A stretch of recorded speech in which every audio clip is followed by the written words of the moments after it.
அடதா இருந்த பையன் நம்மளையே குறுகுறுன்னு பார்க்குறிய. இந்த வாக்கில் திரும்பி உட்காந்து பார்ப்போம். ஆடா அப்ப கூட பார்க்குறாண்டோ.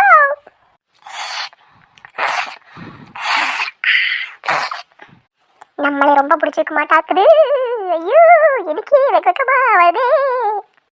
என்ன பார்க்குறேன்? ஃபோன் நம்பர் வேணுமா? Hey hi baby, you want my phone number? எவ்வளோ காசு வச்சுக்கிறான் பாரு. என்ன இவன் நம்மளை கண்டுக்கவே மாட்டேங்கிறானே. நாமளே பேசி பார்க்கலாம். ஹே ஹாய், எப்படி இருக்கீங்க? ஹலோ மேடம், நீங்க பக்கத்துல இருக்கீங்களா? எனக்கு கண்ணு தெரியாது, கொஞ்சம் இந்த ரோட கிராஸ் பண்ணி விடுறீங்களா? கண்ணு தெரியாத எவ்வளவு அழகா மேட்ச் பண்ணிட்டான்டா. டேய் சரி சரி வாங்க சார், கிராஸ் பண்ணி விடுறேன்.